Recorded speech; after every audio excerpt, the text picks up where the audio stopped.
You can't loan her some money. You can't build her a building or nothing like that. Emma, is she still rich? I think, yeah, she's always gonna. She just stole that money from the Fantastic Four that one time. Well, I remember She did fraud, and she came inside and told everybody that she looked like Steve, but she was on her powers of like that. I didn't know. That's funny. But yeah, like, you know, y'all got money. It's like, why are we doing it this way? I don't know. It's just something about it. You're doing that tax fraud being on the floor, running them drugs through. Oh, the drugs. Well, I thought that was more like Xavier's money. I feel like it was one thing. Right. I mean, hey. Did you want to live somewhere or not? I don't know.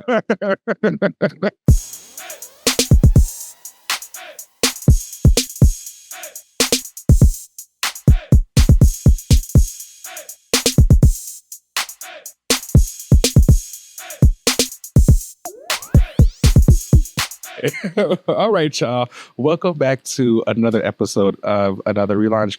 I am Lorna Dane, aka Polaris. Oh, I am Bobby Drake, aka Iceman. Oh, boo, the king. You know, I was rereading Messina Grease. Yeah, before he came out. But I say that for a day that I'm going to do like an Iceman talk, but I actually have some thoughts about like his whole coming out process and the thing with him dating Romeo as a kid and like him coming out as an adult and like dating Judah and all that relationship stuff. I was doing a really big Iceman deep dive over the weekend. It's like fresh in my mind. Okay. I like that. I still think that and Lorna should be closer. They should be friends still. I do miss their friendship. I feel like she was one of the characters who had a better reaction to him coming out. Mm-hmm. And like, I feel like they had that one issue in Astonishing where he met up with a bunch of his ex-girlfriends, and then I don't think I've seen them together since. It's a shame. And yeah, comics used to. Let's get that back. We could my day. We could definitely bring that back because I definitely need him away from Kitty and Emma, like immediately. Oh, like, yeah. We got to get away from that. Yeah, it's time. It's time for that to chop. Yeah, we'll work on it.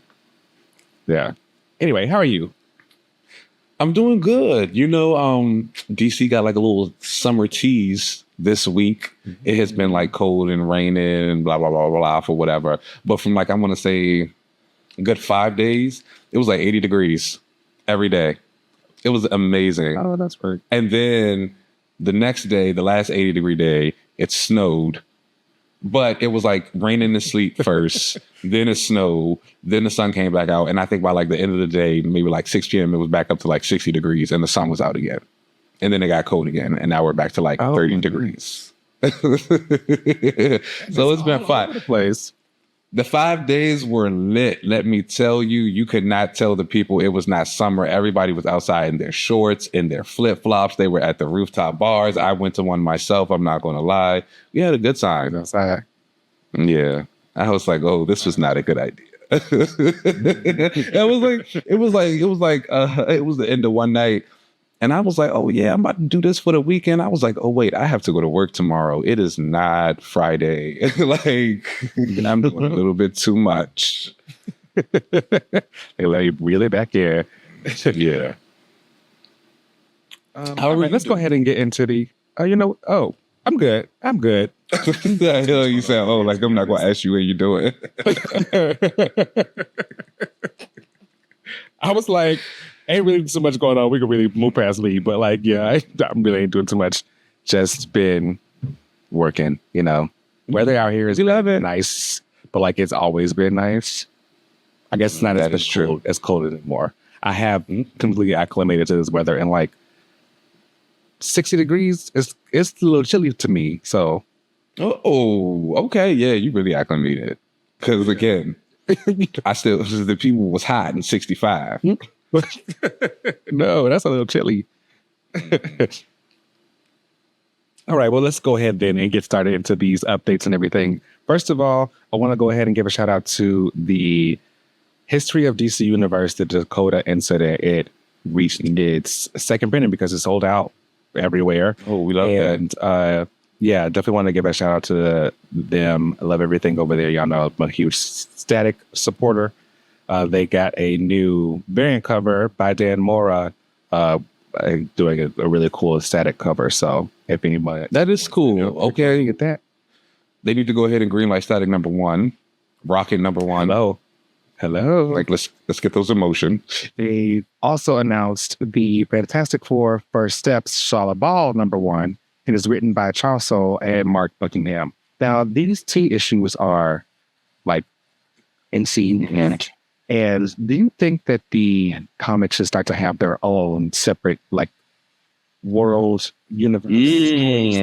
Like Specifically to like the shows and the comics and the movies and everything. like an Elseworlds line type of situation. Yeah. They've obviously done these movie tie-ins issues before. Yeah. Where they will do some behind the scenes stuff of what's going on in the movie and the comic, so people, fans of the movie, can see some extra stuff. But do you think there should be like an ongoing thing where people can continue to read these stories of these characters? So I guess like I'm of two minds of that. On the one hand, I think yes, because I think it would be a good way for them to like do all the MCU storylines and things like that and not affect the main universe and the characters that are in there and like have these random characters pop up that they probably don't use again for any time soon. But on the other hand, I think it's kind of been shown that a lot of movie fans and TV fans don't actually come back to read the comics. So it kind of feels like you'd be printing something for no one. And it's like, I mean, I guess you have comic fans who also like the movies. They might want to like keep up with that, but then it becomes a thing of like, okay, well, do I just keep up with these movie comics or do I keep up with the regular comics? Do I do both? Like, you know, the comics can be expensive sometimes. There's someone who used to now spends their own money, but used to get a lot of complaints from my mom about spending her money on them. You know, it's like everybody doesn't want to do that. So I can see a benefit for it, but also I don't think it would be that great in the long run. And then also, like, you see how Marvel kind of treats their Elseworlds lines. Look at the Ultimates. It's ending, which was something that was really successful, and they're still scrapping. Yeah. Maybe you just stick to these one-shots, and there's not a one balance. Keep what you can. I feel like DC also tried to do something similar, like especially around the time of the Black Adam movie. They were doing, because I remember there was Black Hawkman in some comics and Black Cyclone, but even those, again, it was kind of just a one issue off thing, and we haven't seen them since. Yeah, I don't know. I've always wondered if people would like to continue reading those, if people just keep with the one shots. People let us know out there what you think. Should Johnny would like to see more of these MCU comics continue, or just a one shot, you know, maybe 1-2 issues here and there. Yeah. Also recently announced was that Pierre will be returning as John Stewart in the movie Superman Man of Tomorrow. Now, the reason I'm bringing this up here is because we'll be talking about Wonder Man. And this is an example of something that I am afraid Wonder Man will be missing out on, and why at least the way that some of the restrictions are set up, DC kind of is doing a little bit better than DC. But Pierre continuing on being John Stewart and being the DC, obviously was something obviously people would have expected, but sometimes it's harder for a character, at least on Marvel side anyway, or a character to jump from TV to film. But this is something that DC is really struggling with. So do you feel like Wonder Man is not going to jump to film, or he's not going to be in the films? No. I don't know. I feel like not because of the way I feel about the character, or the way I feel about Yahya's performance, but there still seems to be a lot of like red tape around characters being able to jump from TV to film that I don't think that DC really has an issue with. And being one. I mean, I guess maybe I need to look more into like the characters, but I feel like Kamala, she could be a special case though, because she was in the Marvels. I feel like she's doing it. But when I think about some of the other Marvel TV people, who was it? She-Hulk, Moon Knight. Didn't they have another show? That was just popping in with the Soldier, but he got a movie, so I don't think that counts. Well, as far as She-Hulk and Moon Knight, I don't feel like there's been a reason for them to be in the movies just yet. That's kind of why we haven't seen them. But I don't really, I don't know. I don't think it's as hard for them to like make that crossover now. I think that if there's a question of why Wonder Man's going to be in one of the movies, yes, sure, that could be it. But I don't think it's a thing of like he wouldn't be able to. I've always wondered if it was something to do with contracts. Who the actors are contracted to be. Yeah. If they're only contracted to be in one thing and they don't have to be in another movie if they want to, of course, that's more money that's in that. Sometimes that's just something that will prevent something happening. Yeah. So I don't know. It feels to me anyway that it's easier for like DC characters to kind of also end up appearing in the movies, kind of with John Stewart, the way that I'm not sure Marvel has really done. Although Daredevil did appear in the Spider-Man. Yeah, that's true. The end. Was he? Yeah. I mean, I think, like I said, I think they could do it, but I also feel like DC has had a more, what's the word I'm looking for? I guess they've been a little bit more turbulent with their movie universe and everything they've been doing. So they kind of have had to make a lot of those crossovers and things like that happen at points. And now, like with this Gunn universe, it feels very much like his vision. So I felt like it was always just going to connect no matter what. I won't be surprised if we see the people from the cartoon pop up in the live action movies at some point.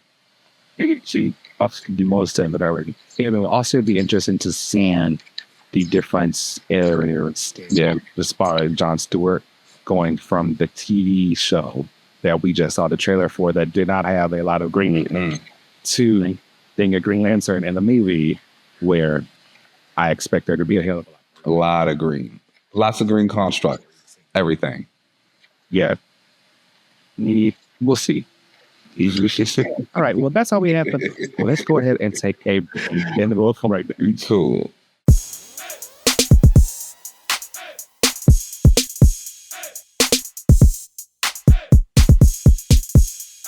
And I totally get that because I'll never forget once being like on the phone with my friends when I was younger and I did like some little run and my friend was like, oh, who was that? I was like, oh, you heard it. You know, the run. I be keeping up a little bit sometimes. Don't let them know. But all right, everybody, welcome back to another review with some fantastic comics for this week. Of course, we're going to shout a few out with our hot shots. Rogue Sun number 33 came out. That comes from Ryan Perrick and Nick Cotton with art by Abel Bruno Frenda and colors from Antonio Andro. Are you into the Massiverse at all? Radiant Black, Inferno Girl Red, Rogue Sun. I am aware that they exist, but I have not checked them. Like, okay. I mean, that Radiant Black, I feel like it's right up my alley, but I have not. Yeah.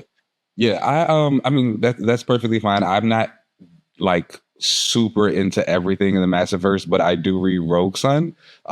It's a fantastic book. I highly recommend it. We actually did I said we, like I wrote it. They actually did a crossover with the Radiant Black books not too long ago that like kind of got me a little bit more familiar with them. I've always seen the stuff, the character designs, it looks amazing. I think people who are into like Power Rangers are also like really into that stuff. Which also hear great things about the books. But nonetheless, the basic gist of the story is this boy Dylan, his dad is murdered. And when his dad is murdered, he discovers that he is the inheritor of the Rogue Sun mantle using a sunstone, gives him the abilities and this really cool suit. And then he fights supernatural threats in New Orleans. He later discovers that his mother is actually the one who killed his father because she made a deal with this entity to like get this power. They stopped her. We have been going into this thing. His sister finds a second sunstone. So she also now has her own suit. And that's kind of where we find ourselves with this issue. It's quiet, quote unquote, right now for the heroes. So he's hanging around in New Orleans with his friends, but a bunch of the enemies that he's made along the way are having their own meeting where his sister finds it. and they are just kind of like dealing with the issues. I highly recommend people get into the Massiverse if they haven't. Try something out. Get Radiant Black, Inferno Go Red, Rogue Sun. These are just a few of the books that exist in the universe. They're all really decent. And I'm not even gonna say decent. They're all pretty great, actually. Check it out. This issue was like a good 4 out of 5. Again, Emperor Aquaman came out number 15. This is still continuing Jeremy Adams and John Tim's run on the book. I think I told you about how Mara's mom was the big villain. She was pretending to be their daughter. We had been trapped in like this alternate world type of situation. One of the Wonder Twins were there. We were dealing with a lot of characters that we had seen Aquaman befriend in like the golden and silver ages.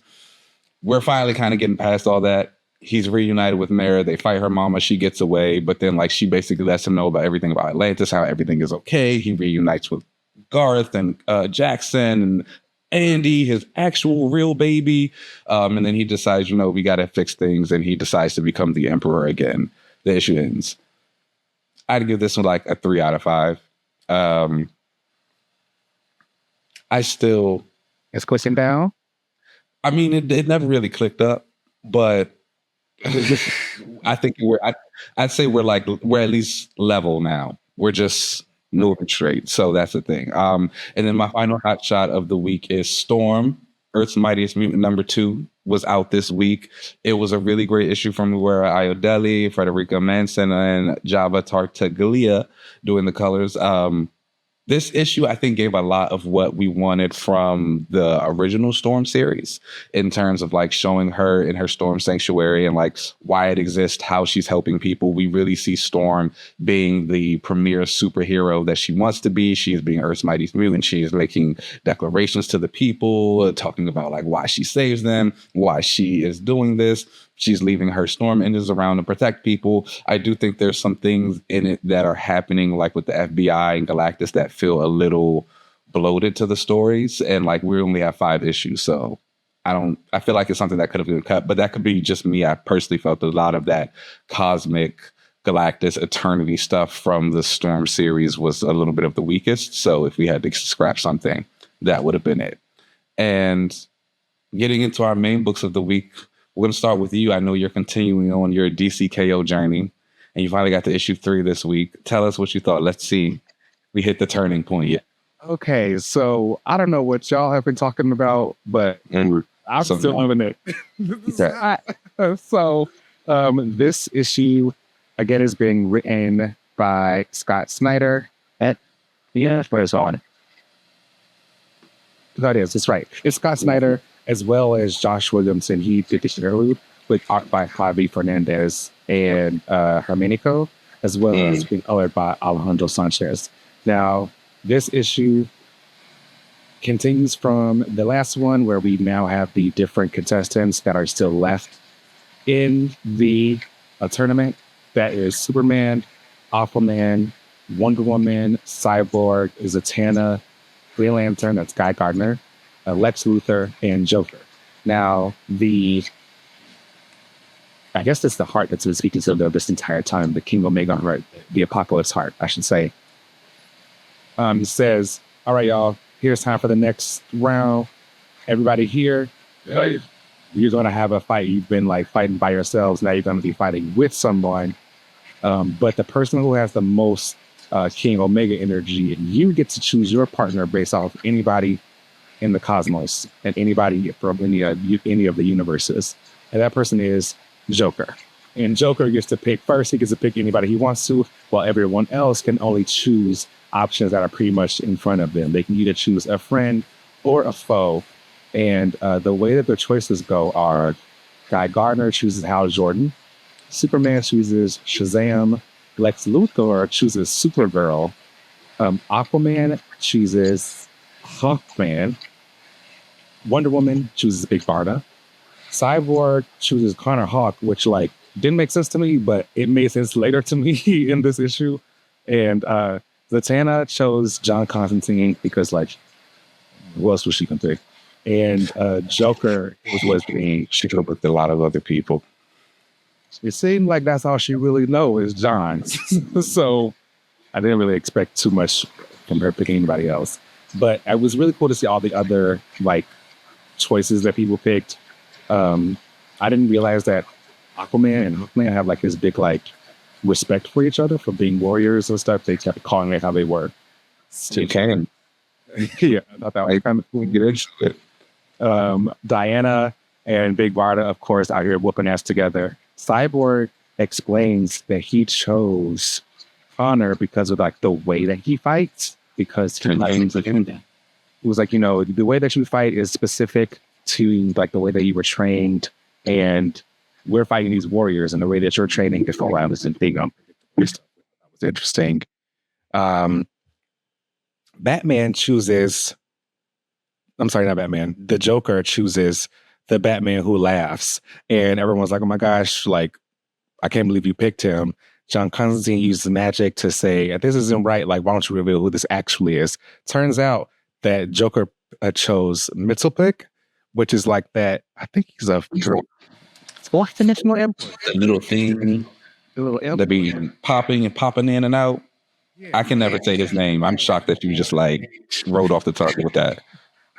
I guess low key like kind of always liked the Superman corner because I remember from his TV show how they said the name. Man, I never remember when he was in the TV show, but like I don't ever actually like remember. I know they said his name, but I just don't hear it in my head. And so since then, it's like, oh yeah, I just don't say it. I'd be like Nixie. and Joker's got his head on a staff, and like with this fur coat on, he looks kind of cool. And Joker is using his power to pretty much win his tournament, who he's fighting.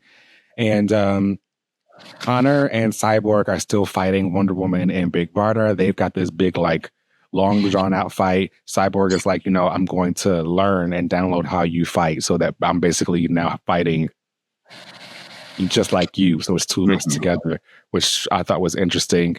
Diana says, you know, hey, Barda, punch me as hard as you can. And she wants her to do that because she punches her bracelets, which caused this massive shockwave. Everybody, this makes Cyborg and Connor knock out, and they end up losing. And Barda's like, you know, is this why you picked me? Did you only want me for my strength? And Diana's like, no, you were born on Apocalypse, so like I need you to tell me what you know. Like your strength and everything was great, but like I really need some information here. The fights are continuing. Supergirl is telling Lex like, I can't believe you thought I was going to fight for you on your side. She turns on him, and they all start fighting Lex together, except Lex uses some kryptonite like that he created. I didn't know that kryptonite had all these other colors. I knew that there was the blue version. Yeah. But I guess I didn't realize that all of them did something completely different too. The Kryptonian and like and affect them all differently. Yeah. Yeah. So like Lex pretty much made one that he used to like basically control Supergirl. And so he's got Supergirl on his side. She's like this big monster, and Aquaman and Hawkman have to fight her. Meanwhile, Captain. Oops, that's my name no more. Shazam. Shazam and Superman are fighting the Green Lanterns, and they're kind of losing. And Superman is like, you know, Billy, I picked you for a reason. Like, I picked you because of what you can do with your power, too. And we all know that he can share his power. I thought that he was going to, like, share with other people, not, like, give it to Superman, because now Superman is now Shazam, and he's got, like, the big lightning on his chest. He makes light work of everybody else. And now the tournament is over. It's just the finalists now, and that is Wonder Woman, Superman, Lex Luthor, and Joker. The heart tells them, all right, I'm transporting you guys to like the next area for the battle. And it's going to be this is the Earth of Darkseid. And people are like, oh, you took us to Apocalypse. It's like, no, you're on Earth. And you would be fighting each other. You'll be fighting them. Turn the page, and it's the absolute versions of Superman, Batman, Wonder Woman, and we have the Booster Gold, who was being taken over. Great. I'm having a great time. This was a fantastic issue to me. The art was great. I really liked the way that the story was portrayed for all the characters. Even like the Supergirl turn was great to me. Her being like, I'm not fighting on your side. She was always like aware of all that. She was already there to use her. She was only there for him to use her. I really liked the Green Lanterns fighting Superman and Shazam, and Clark basically having a way around so he did have the Black Mercy land, because Hal Jordan was, when he got brought back into this fight by Guy, he was like, oh my gosh, I'm fighting Superman. I'm going to use my one item, which I brought was a Black Mercy. And that, if people remember on this Justice League Unlimited episode where Superman gets the like plant attached to them, and it makes you see or have visions of like basically what you've always wanted to see while it like leeches off your life. Hal brought one of those and put it on Superman. Superman obviously ended up breaking free from it because he realized the vision that he was seeing was not real. Became Shazamified and handled business. I don't know. I had a great time. Honestly, I give this issue a 4 out of 5. Okay. The art is great. I remember the art being like really spectacular and everything looking really good. I did like Cyborg's reasoning for choosing Connor. That was a great team up for me. I like both of those characters a whole lot. Of course, I love seeing Arthur and Carter get together as well. Two kings. Yeah. Hey, it's a great event. Okay. I want to do some action. I'm glad you're enjoying it. Okay. And our final book of the week that I'd like to talk about is X-Men United #1 from Eve Ewing, with art from Tiago Palma and colors from Brian Reber. The X-Men are back in the school. Emma Frost just put out the psychic call that the mutants need to... Why are you shaking your head already? That's cool. That's cool. I love a school sanctuary situation for the mutants. I will always stand by the fact that I think it's something that they need to do. I feel like the aspect of like teaching the mutants abilities, getting that to a space where they can like do things and continue to grow, like that is important. Like, sorry, learning is important. I know everybody doesn't have to go to school. And I think that's a big part of these things as well. Like, everyone doesn't have to go to this school. Everyone doesn't have to go to this island. I actually think there should be more. Like, I honestly think in the mutant world of X-Men, we should constantly see like schools around the world, islands around the world. Like, mutants are global. Why does everybody always come to New York? Right. Like, other places, right? Like, who else has a campus or something like that? But whatever, that's a whole nother thing. But the school's been reopened. Emma is put out the call to everyone, the mutants need to get back together. We need to be in a space where we can protect each other, yada, yada, yada, same old. It's actually kind of confusing.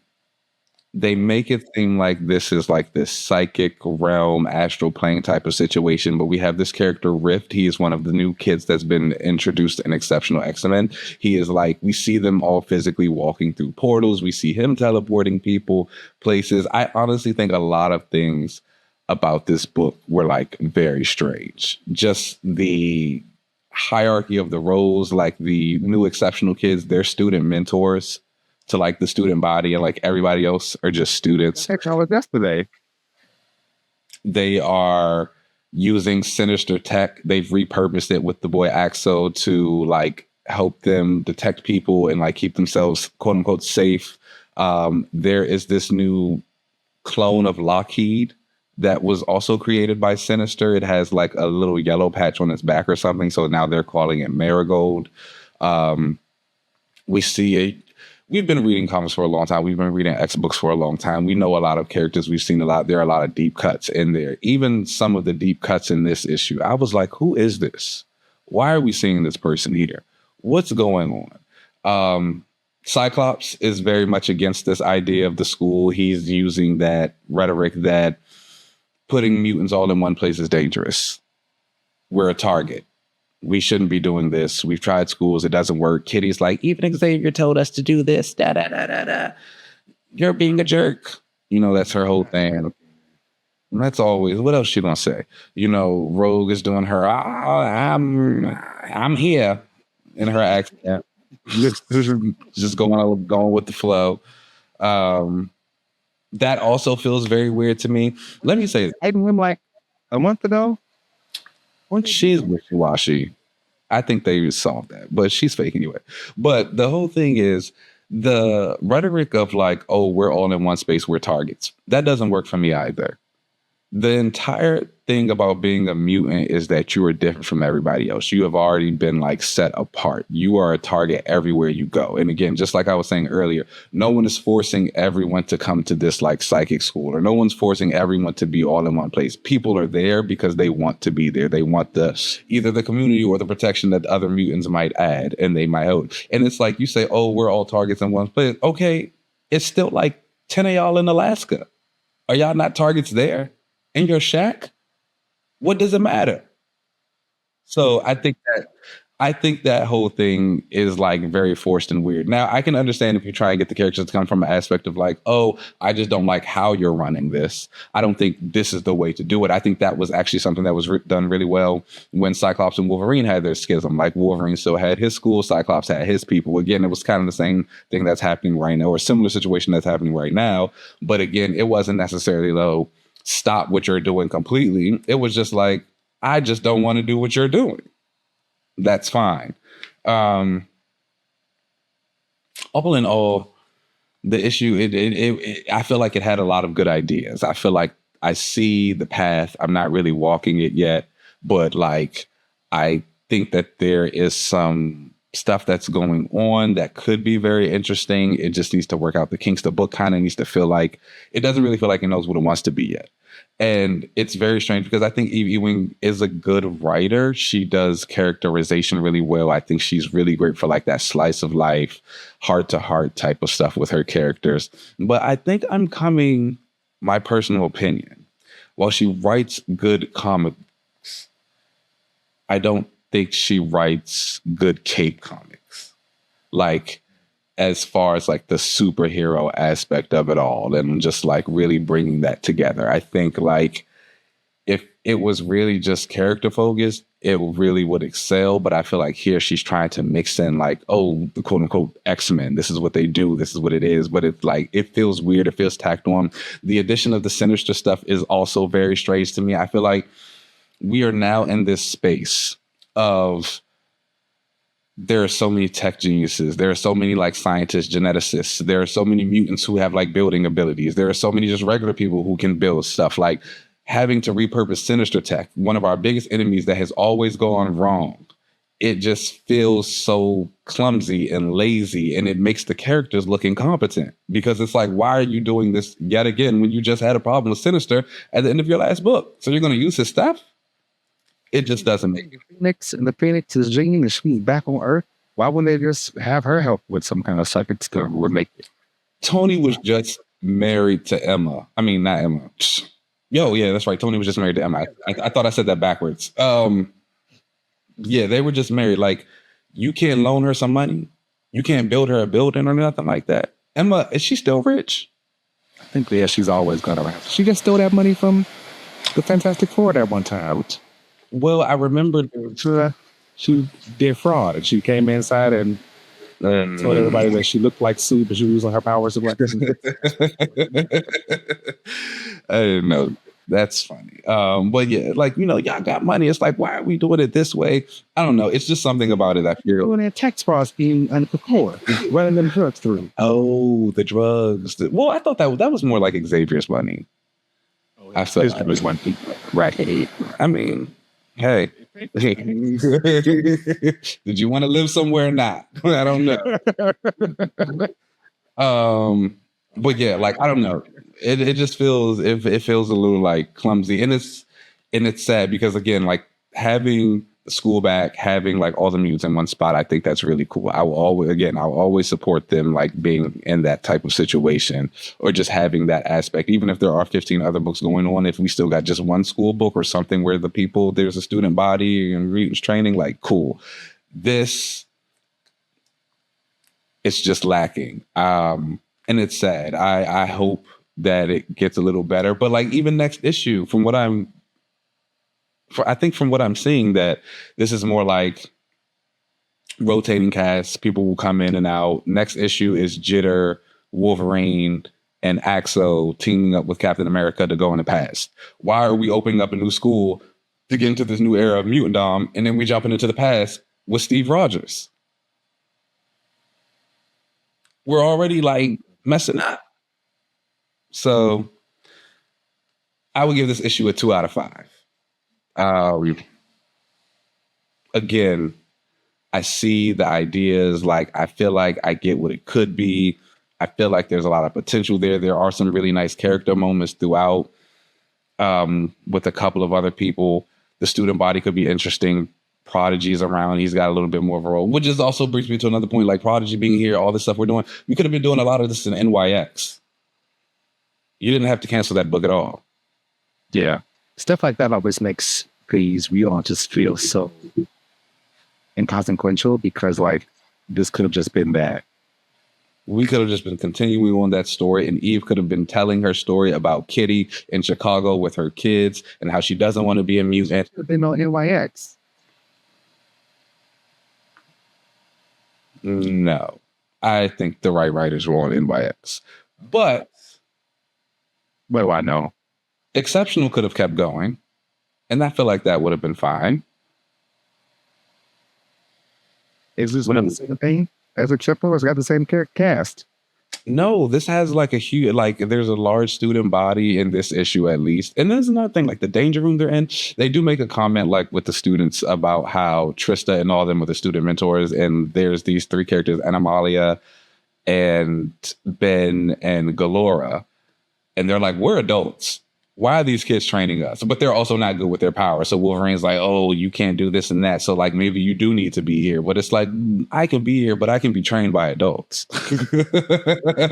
I don't need to be 35 being trained by this 13-year-old girl who just got her powers 2 weeks ago and only got the job because she's like studying under Emma. And honestly, it's a school under Emma. Everybody's going to be dead in a few months anyway. So it's not really something that we need to really be, oh, we got to train super hard.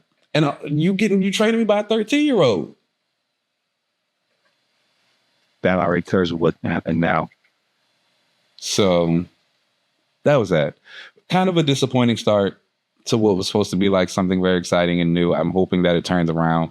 I think I'm going to stick around for at least the first 5 issues.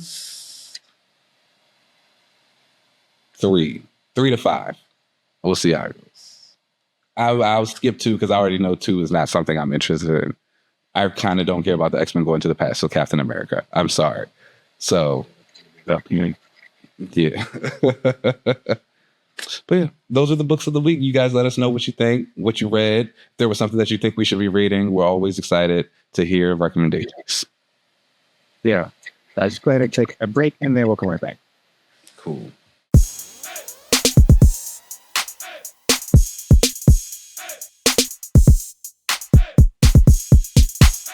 So, all right, y'all.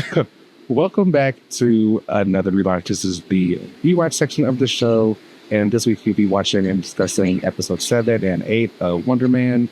Now, the first episode that we're talking about, episode 7, is called Kathy Friedman, and it was directed by Stella Meggy and written by Kyla Tulise and Andrew Guest, if that was the showrunner of the show.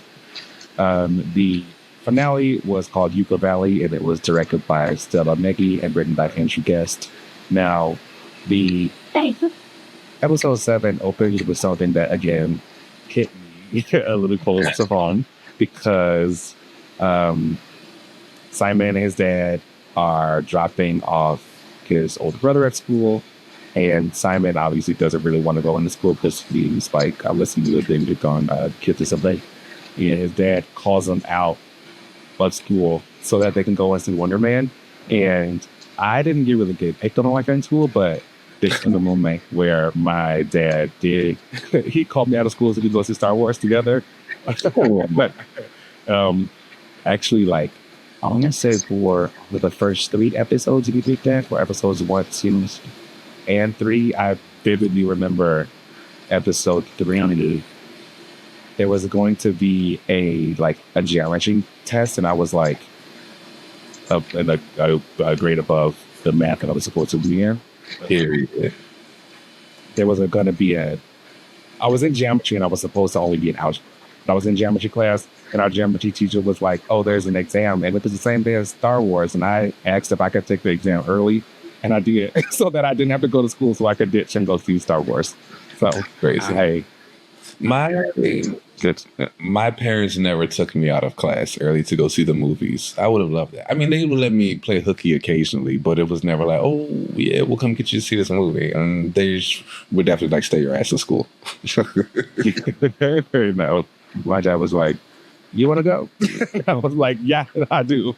So I did really appreciate that. I related to that moment. But then we see Simon is now basically filming Wonder Man. He kind of feeling himself, he's being driven around. Superstar. Yeah, he's no longer the one before they asked, when he wanted to get juices and stuff. They didn't even ask him, and now he's asking for bacon, changing it to keep bacon. Then changed it back, I want real bacon. Okay. I did appreciate that there was just some around there. And we've come to find out that Simon and Trevor are going to be having a New York Times article written about them. Now, they find this out while they were at this lunch dinner with Simon's agent and some other people really Wonder Man is going to be a hit. Before the movie even came out, they were there's always going to be hype. You want to catapult off of your name being attached to this. There's always a bit of commitment. Shonda Rhimes sent in a Netflix show. She wants it. That was cute. Trevor is oh, don't do it. Do a play. And Simon was like, okay. Simon's like, oh, that's a great idea. Simon's agent is like, I don't know who asked him to be here. Because he can leave. Don't forget, you want to get paid. And Simon's like, I am done with Tim. We want to do a play or whatever. They decided to move past him because they're like, we will talk to his agent to let him know that he's going to have this interview by journalist Kathy Friedman, who is a writer of the New York Times. She basically writes character assassination pieces on people that will completely out your career. Simon's afraid because he feels like that people like the two of them together, the him and Trevor together, but him by himself, the people think he is kind of a jerk. So he's afraid of how he's going to look there. He's also afraid of his ex-girlfriend saying anything about his powers or anything like that. He does know that she could be aware he is a shorter yet. But he doesn't want that to get out. He does end up meeting up with her, and she tells him, I always knew about your abilities under our cousin whole body. It very much does give, a coming out story. Yeah, it feels a little bit like that. But that part was also really just nice. Just the whole Simon, we live together. Of course I know what's going on with you. Of course I knew things or that you were different. I thought that was a great. This whole episode, I felt like Simon's franticness around the interview and just trying to get in touch with all the people who he thought she might get in touch with. It was really well done. And I think it also shows how people can get into their own head a lot, because here he is thinking, oh, all these people are going to say this stuff. But it's babe, you're grown and all these people have known your secrets and they haven't been able to slip up about it since then. Why are they going to suddenly do it with this lady? You don't know. You got to make sure. You got to cross the X's and dot the I's. Why would I even tell some random lady? They wouldn't even tell Trevor about you at the party. And those people didn't even really like you. That was your friend. Someone you brought. So this stranger danger lady is going to come in here and I'm going to tell her everything about my son that I know is different. My ex, my brother, or whoever else she questioned. No, he was going crazy. But it was funny to see. Yeah, I think I relate. I get it. So you just got to make sure you got to be you know what? Hey, I'm to let you know, just don't say nothing. I know you never said anything before. Yeah, and I've never said anything before. It's Shalla. I'm I can't. But it's never been an issue. I don't want to. Never said anything. It's never been an issue. Now here we are. You just made it cool.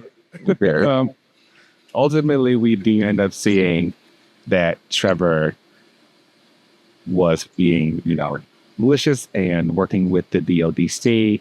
Simon sees that and he has to break down. It did hurt my heart when he said no. Yeah. You like me? You're not my friend. Yeah. It was actually, he was acting down on that scene. Like, so everything, you felt the sadness, you felt the betrayal, you felt the hurt, like the frustration, like him piecing it all together. Like, wait, so when I saw you here, when I met you there, when we did this, like that whole thing, that was just, yeah, man, they really made you care about the friendship, and it was super sad to see it go. And well, I'll ask you this when we're done talking about it. Yeah. So then he storms off, goes into a soundstage, unleashes a big blast, and destroys it. And that's the end of the episode. He obviously is like, well, yeah, and get caught now. Like everybody's coming to this now. And this is also a moment that did happen in the comics where he has blown up the soundstage before. That's cool. Overall, I thought the episode was pretty well done. And they're doing a lot more character study of stuff and just Simon. The next episode pretty much goes right into everything. Simon returns to his apartment and pretty much as soon as he's going to be caught, he sees that there's on the news something talking about the big explosion. But then it turns out that Trevor is like, it was me. Returned to being the Mandarin. And he's the one taking the blame for everything. He's saying, I'm the one who did the explosion. Like, I'm the Mandarin. And Ford is going to take the fall for everything. So, they're doing all of this on the news. Simon's like, this is crazy. Like, he gets a knock at the door, and he's seeing this thing, like, GA. showing the Wonder Man. We're like, so, dude. Call time is soon. And he's like, oh, I figured like we were going to take a break or whatever because Trevor is supposed to be like the Barnaby. He's like, the show don't stop, unfortunately. That's why there's an understudy. That's why there's, and that's why there were other people who read for the role. We can keep it moving, and that's exactly what they do. So we see him on set. We do get the reveal of Simon in his suit, which I think looks awesome. I could have liked a little bit more red. I wish they would have also included red thigh straps in there. You know, color in these superhero movies don't really get along. Aging nods. Man, I really wish that the red was not only brighter, but straight. Also, the straps. I will make his belt ready. Does look like. Well, again. Color is super. You want green, you want red. I don't know. You're asking for a lot. It seems like it. You know. So we see him in the suit. We see him on set filming the Wonder Man movie. We see the premiere. Everything goes off great. There's cosplayers and stuff outside. Marvel, you could have asked me. I've already got my own suit. And you had to give me anything on set. I could have just showed up. I didn't mean it right there. You can go next time they're filming, just walk on past. No, I wondered if that was the day I did go to the set. Yeah. Filming that. And that specific scene where they were doing the Wonder Man movie, I went to the set that day that they did that. But when I was there, it was like winding down. You didn't wake up early enough. Yeah. And now you know. Next week. TVT. Where you go? So he does that. You know, he's like, oh my gosh, what are you going to do next? Scene cuts. Now we get to this scene where Simon is out in the boondocks out in the country, working with this man. He's like, hey, you know, I'm filming this movie about like just a regular guy. I need to meet. Basically, I want to follow me. They're going to be portraying this movie. I want to like make sure I get it all accurate and correct. He's following him around. He goes to his family's house, and the little girl is like, oh my God, I got a celebrity here. And mom is like, this is weird. Like, Wonder Man is in my house. Yeah, Wonder Man, like the movie was a success, so people know him now as like Wonder, which I think is a cool way for them to introduce his comic book character name. Yeah. In the comments, it was just given to him as Mo, and she thought it was coin. He thought it was. He's like, why are you giving the name was? Because you're going to be a superhero and everything like that. So I thought it was interesting. They went this route. They went from AIDS to develop movie. Yeah. But they get there, and the mom's like, oh my God, we're going to cook dinner. And the kids are like, You've never cooked us dinner like this before. Yes, that was so funny when they called her. It was like, girl, why are we eating like this? Like, she was like, I was just in the kitchen whipping up a little something. I loved it. Yeah, I thought that part was great. Long story short, we find out that he was doing all this to get close because this guy works at the DODC and he wanted to get inside of the prison so he could break out Trevor. That's exactly what he does. Gets to Trevor. Trevor is like, how are we going to get out of here? There's all these guards this way, all the security like lasers and stuff. Simon is like, well, we're not going to go that way. And you just see a far out shot of them flying off. And that is the end of the series. Now, I have to say, overall, I thought that this was a fantastic show about Simon Williams. Okay. I will say that it did open my eyes to how I feel about superhero TV shows, which is they will never have budget that I would like for them to have, for them to ever be anything other than deconstructions of a character. Right? It's like these more character-driven things than any of the superhero stuff because they just don't have the budget to do all the extra stuff. I think that's why I personally prefer animation. That's my favorite on adaptations and listen, like media. I really love that animation because we can do all that kind of cool superhero stuff. With this show, I wanted more superhero in it. But I feel like...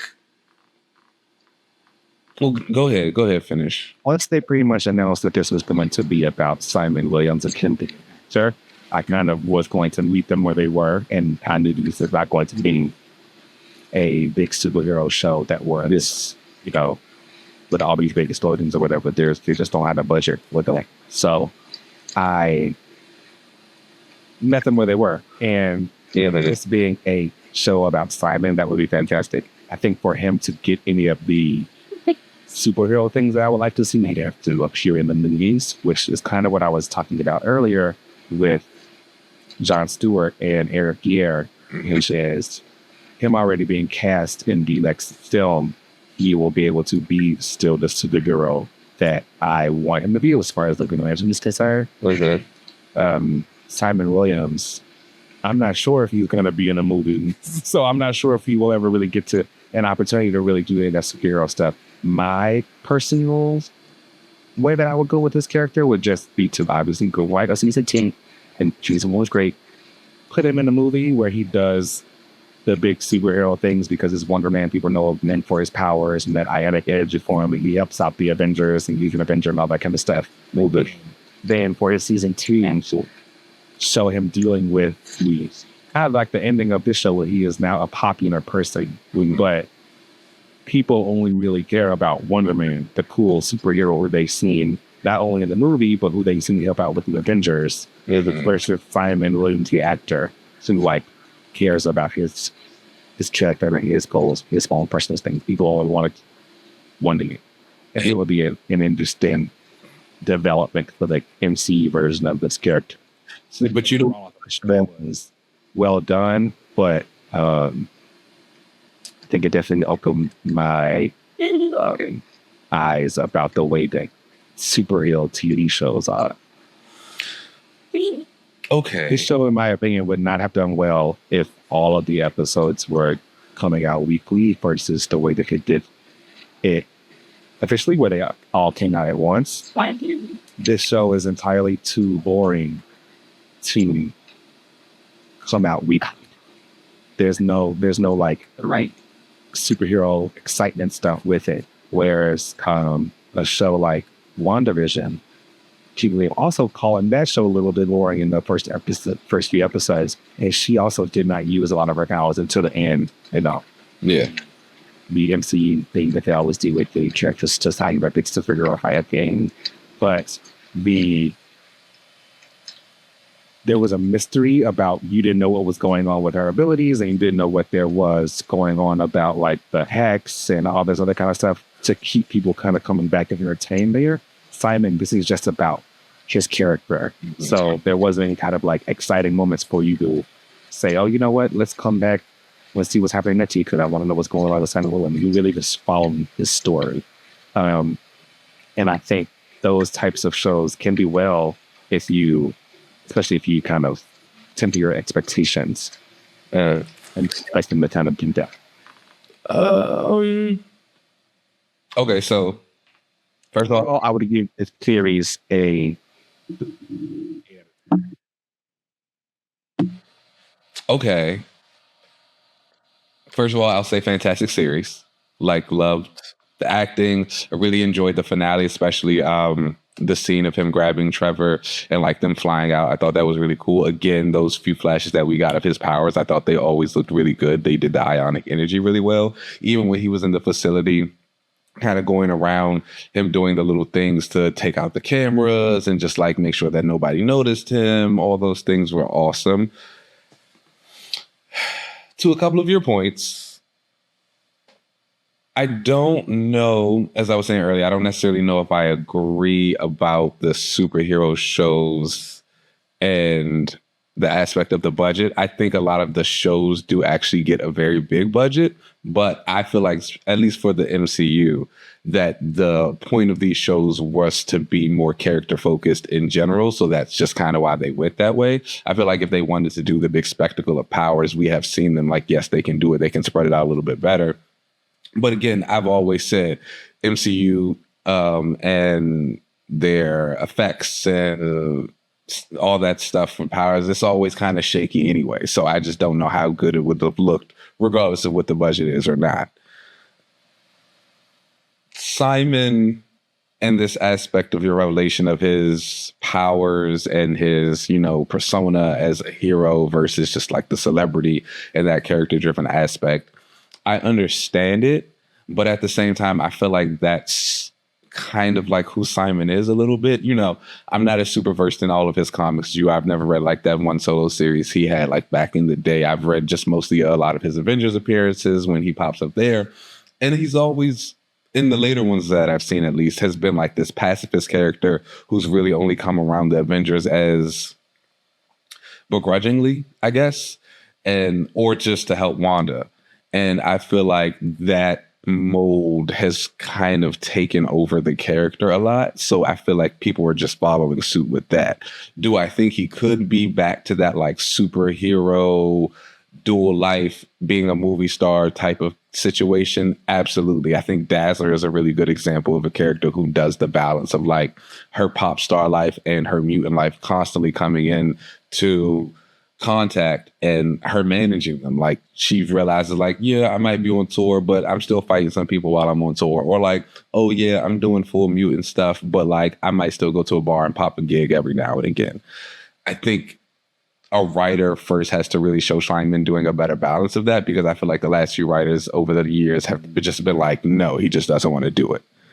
I do think really interesting to go back. It's a lot of modern writers find superpower silly, so they don't share for those types of aspects for characters. They would rather like them, they'd rather write them with their powers taken away so that they can run around being powers, being street level characters. Is like, oh yeah, let's take their powers away and show them just fighting hand in hand. Yeah. And interesting fun like stuff kind of silly. So I mean, I guess I feel like this show almost didn't make it. The showrunner Andrew Guest told us that, and actually just him and the first boy club listeners on this Shang-Chi Destin. Yes, Destin. Kind of right. Well, let's go back. Creighton, I think. Destin Keaton. They both of them were the ones who really pushed for this show, because after just are showing it to test audiences based on the foreign. Almost have a chopping block. I do think that if it had been weekly, a lot of people would have said it was boring. I do think like people who appreciate like character-driven stories probably would have been going up for it, but I also think that would like I feel like when the show got binged all at once, you had all of those people be able to come out at once and be like, "Oh yes, this is why we love this type of stuff. Like this is why it's good." If it would have been week to week, it would have been more of a fight because people just would have been like, "No, it's boring," and they'd have been like, "No, you gotta wait," da, da, da, da, and it just would have been like, "No." So I do agree with the benefit of that. Simon in general, I think I just think a lot of the issues that you're seeing with Simon are just always going to kind of like originate back to his comics, and until like a sea change happens there. But then again, also the MCU is a different place, so they can change whatever and like do something completely different. I do think there's a possibility that he might show up in a movie somewhere. Yes. Yeah, there's always that. If they don't make him like a superhero type of situation, I think he might get like that Easter egg cameo treatment. We'll see him walking around. We'll probably definitely see posters of him and Wonder Man around in future MCU projects and like other stuff he has coming up. So that'll probably be fun to look for a lot of people. Yaya himself, I feel like he is very selective with his projects and what he does a lot of times too. So it could just be a thing where maybe he might not want to be in this particular movie. He might want to say, "Oh, like, no, I want to keep the direction of the character just in the TV show so we can focus on that stuff." But it could go either way. You know, MCU adaptations can either be really good, or not.